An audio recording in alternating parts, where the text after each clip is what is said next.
Everyone thought Red Bull was unstoppable, rising from a jet lag cure in Thailand to the king of Formula One and extreme sports, selling billions of cans a year.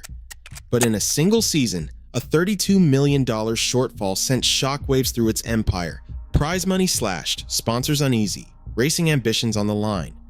How could an energy drink giant built on risk and spectacle come this close to collapse? And what really threatened to bring it all down? The real story behind Red Bull's rise, fall, and high-stakes rebound begins with a partnership no one saw coming. Dietrich Mateschitz stepped off a plane in Bangkok in the early 1980s, fighting off jet lag from yet another business trip. In a small hotel bar, he reached for a local tonic called Krating Dang, a syrupy caffeinated drink favored by Thai truck drivers and laborers. The effect was immediate. Mateschitz, an Austrian marketing executive, realized he had found something Western consumers had never tasted, a formula that promised instant alertness, not just refreshment. What most saw as a niche Asian pick-me-up, he saw as a discovery hiding in plain sight. He tracked down Krating Dang's creator, Chaleo Uvija, a self-made Thai businessman who had built his company from scratch. Their meeting was unlikely. Mateschitz with his European business pedigree, Chaleo with deep roots in Thai entrepreneurship. Yet both recognized the potential for something bigger. Together, they agreed to a partnership that would split ownership nearly down the middle, 49% each for Mateschitz and Chaleo, and 2% for Chaleo's son, Chalerm. Each put $500,000 of personal savings on the line, a high-stakes bet for a product that did not exist outside Southeast Asia. Mateschitz took charge of transforming the drink for Western tastes. He tweaked the formula, adding carbonation and refining the flavor, then rebranded it with a new name drawn straight from its Thai roots. The logo featured two Red Bulls charging at a golden sun, a nod to both origins. The new product was ready for launch in Austria on April 1, 1987. Red Bull was not just a new beverage, it was the birth of an entirely new category. The company operated out of a small office in Fuschel am See, but the ambitions were anything but small. Within a year, Austrians had consumed 1 million cans, and the foundation was set for a phenomenon. What began as a chance encounter in Thailand became a cross-continental handshake that rewrote the rules of the beverage industry. Unconventional thinking became Red Bull's calling card long before it conquered supermarket shelves. Instead of pouring money into television ads, the company hit the streets, literally. The Wings team, a fleet of young brand ambassadors in blue and silver minis, zipped through university campuses and nightlife hotspots, handing out free cans to students, clubbers, and anyone burning the candle at both ends. The approach was simple: create curiosity, spark conversations, and let word of mouth do the heavy lifting. In 1992, Red Bull staged its first Flugtag in Vienna. The event invited competitors to launch homemade flying machines off a pier into the Danube. Most contraptions barely made it past the edge, but the spectacle drew crowds and headlines. The message was unmistakable. Red Bull wasn't just selling an energy drink, it was selling the idea of flight, risk, and playful rebellion. The brand's personality was as bold as the taste in each can. Sampling became a science. Red Bull focused on places where tiredness and ambition collided: late-night libraries, marathon study sessions, DJ booths, and snowboarding competitions. The drink was positioned not as a solution to fatigue, but as a passport to possibility. When the now famous slogan "Red Bull gives you wings" launched in 1997, it captured the imagination of a generation. The phrase promised more than energy; it hinted at transformation.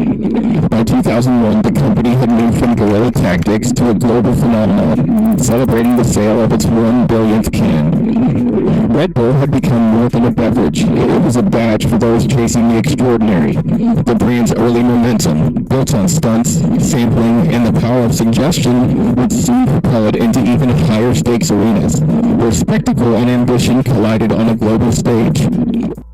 Red Bull's leap into Formula One wasn't just another marketing play, it was an audacious move that startled the racing world. In November 2004, Red Bull bought the struggling Jaguar racing team from Ford for a symbolic £1. The real price came in the form of responsibility. Every contract, every employee, and the entire Milton Keynes operation now sat on Red Bull's books. The company poured $100 million into the team for its first season, a budget that dwarfed Jaguar's final years and signaled a new era of ambition. Christian Horner, a former racer turned team principal, took the reins in January 2005. At just 31, Horner was an outsider by Formula One standards, but Red Bull wanted fresh thinking, not old guard tradition. The search for technical excellence led them to Adrian Newey, the most sought-after designer in the sport. By the end of 2005, Newey agreed to leave McLaren and join Red Bull as technical director, lured by both a lucrative contract and the chance to build something from scratch. His arrival in January 2006 sent shockwaves through the paddock. The investment did not stop with people. Red Bull committed to state-of-the-art facilities, a deep engineering bench, and a culture that rewarded risk. The annual budget quickly rose past $120 million, putting the team in the sport's financial top tier. Yet every dollar spent came with an unspoken demand: results. Red Bull was not content to make up the numbers. The company's identity and its future as a global brand would soon be tied to the relentless, high-stakes world of Formula One competition. Red Bull Racing's first taste of victory came in April 2009 when Sebastian Vettel crossed the line at the Chinese Grand Prix. The win wasn't just a milestone for the team, it was a signal that Red Bull's gamble on Formula One had started to pay off. Over the next 5 years, the team transformed the grid. With Adrian Newey's aerodynamic designs and Christian Horner's leadership, Red Bull Racing became the team to beat. From 2010 through 2013, Red Bull captured 4 consecutive Constructors' Championships and 4 Drivers' titles, all with Vettel at the wheel. The team racked up 13 wins in 2013 alone, sweeping rivals aside and rewriting records. The blue and silver cars, emblazoned with the Charging Bulls, became icons on tracks from Monaco to Suzuka. Every podium finish, every champagne spray, amplified the brand far beyond the paddock. Formula One's global audience soared past 500 million viewers a year. Red Bull's logo was suddenly everywhere, on cars, helmets, race suits, and broadcast screens in 190 countries. The team's bold strategies and relentless pace captured imaginations, drawing in new fans who saw Red Bull as more than a drink. It was a symbol of speed, risk, and modern cool. The championships fueled a marketing juggernaut. Sales climbed, and Red Bull used its Formula One dominance to launch new events, sign fresh athletes, and push even deeper into extreme sports. The company had built not just a winning team, but a winning identity. For a moment, it seemed like the momentum would never break. By the late 2010s, the energy drink aisle began to look less like a playground and more like a battleground. Governments in the United Kingdom, France, and South Africa rolled out sugar taxes. In the United Kingdom, the rate was 0.24 pounds per liter. In France, it was 0.2 euros per liter. And in South Africa, a sliding rate hit drinks with high sugar content the hardest. Red Bull's classic formula, with 11 grams of sugar per 100 milliliters, landed squarely in the crosshairs. Each new tax nudged up the price of a can, sometimes by 5 to 8% overnight. In the United Kingdom, the first quarter after the 2018 levy saw energy drink sales dip by 6%. Red Bull's volumes held steady at first, but growth slowed and annual sales increases shrank to just 2%, half the pace of the previous year. Market analysts watched as the same pattern played out in France and South Africa, a brief drop, then a slow recovery, but nothing like the double-digit surges of Red Bull's heyday. In Mexico, a 2014 excise tax triggered a 5% fall in sugary drink sales. Red Bull's volumes there flatlined. Even in countries without a nationwide tax like Germany and the United States, calls for regulation and school bans grew louder, keeping pressure on the brand. Advertising rules tightened too. Several European countries blocked energy drink ads from targeting children or teens. Retailers in the United Kingdom and Scandinavia began pulling cans from shelves near schools. Across Europe, Red Bull's market share edged down 1 or 2 points, while rival brands with sugar-free or wellness-focused offerings gained ground. The drink that once promised wings now faced questions about health, sugar, and what it meant to be modern. For the first time, Red Bull's momentum was no longer guaranteed. By 2020, Monster Energy's green-clawed cans began to carve out more space on store shelves, especially in the United States. Celsius, once a minor player, gained momentum with gym goers and wellness influencers, growing from less than 2% global share to nearly 8% in the United States within 3 years. While Red Bull still held the top spot worldwide, its lead was shrinking. In Germany, Red Bull's share dropped to 43% as Monster climbed to 21%. In the United Kingdom, Red Bull controlled 36% of the market, but Monster's aggressive promotions and new flavors pushed it to 26%, and Celsius, though still small, was growing fast. Retailers began to notice.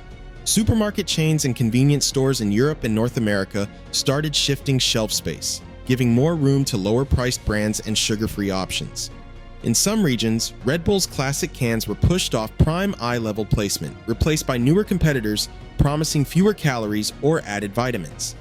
Promotional campaigns once dominated by Red Bull now showed Monster and Celsius banners side by side, each fighting for the attention of younger shoppers. Regulatory pressure made the landscape even tougher. The United Kingdom and Scandinavian countries enforced age restrictions, banning energy drink sales to anyone under 16. In France and South Africa, sugar taxes raised prices and squeezed margins. School districts across Europe and the United States removed energy drinks from vending machines and cafeterias, cutting off a generation of future customers. Each new rule, each shift in consumer preference, chipped away at Red Bull's dominance. The company faced a market changing faster than ever, with rivals and lawmakers closing in from all sides. Red Bull Racing's financial year opened with a shock. The team was hit with $7 million in fines from the FIA for breaching Formula One's cost cap, and a 10% cut to aerodynamic testing time. But the real blow came not from regulators, but from the prize money table. Dropping from first to third in the Constructors' Championship slashed Red Bull's Formula One revenue, with total prize and commercial distributions falling from $184 million to $152 million. The $32 million gap was immediate and non-negotiable, a shortfall that could not be papered over by parent company largesse or quick wins on track. Pressure mounted inside the team's finance office. Sponsorship contracts, especially with Oracle and Bybit, included performance clauses that tied millions in payments to championship results. Oracle's title partnership, valued near $100 million per year, contained a variable segment, roughly 10 to 15%, at risk if the team finished outside the top two. When Red Bull landed third, that clause triggered, shrinking Oracle's payout by up to $10 million. Bybit, facing its own crypto market downturn, renegotiated its deal, cutting another $3 to $5 million from expected revenue. Honda, the team's engine partner, withheld marketing bonuses linked to championship wins, and several smaller sponsors invoked exit or fee reduction clauses as soon as the final standings were published. Numbers told a stark story. Red Bull's internal budget for 2024 had assumed prize money in the $125 to $135 million range and stable sponsorship income above $320 million. Instead, the team faced an aggregate $32 million cash flow deficit, $25 million lost from Formula One distributions, and $7 million lost from sponsor and bonus income.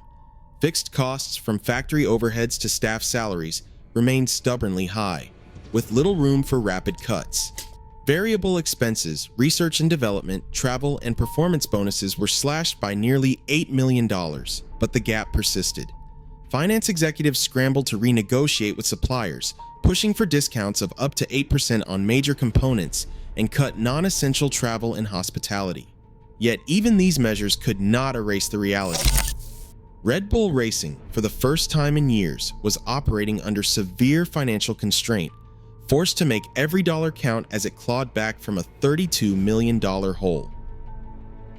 Red Bull Racing's response to financial constraint was swift and unapologetically ambitious. Instead of shrinking from the challenge, the team doubled down on its future. Within months of the prize money shock, construction crews broke ground on a new wind tunnel facility in Milton Keynes, a capital project years in the making, now fast-tracked to secure a technology edge. The old Bedford site, once the heart of Red Bull's aerodynamic dominance, had become a limitation under Formula One's evolving rules.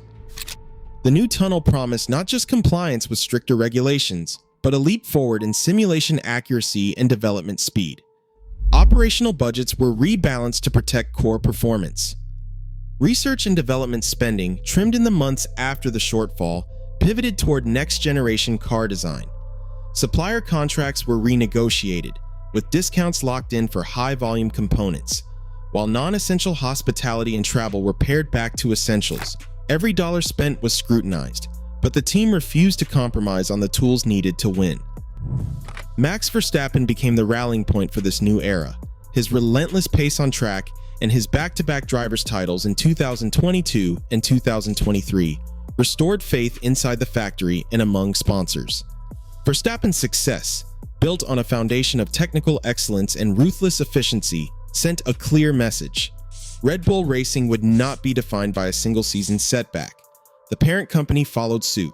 Red Bull's global sales rebounded sharply, reaching 12.6 billion cans in 2024, a new record that outpaced even pre-crisis projections. Marketing campaigns shifted to highlight both the company's resilience and its commitment to innovation, while product launches targeted health-conscious consumers and new markets.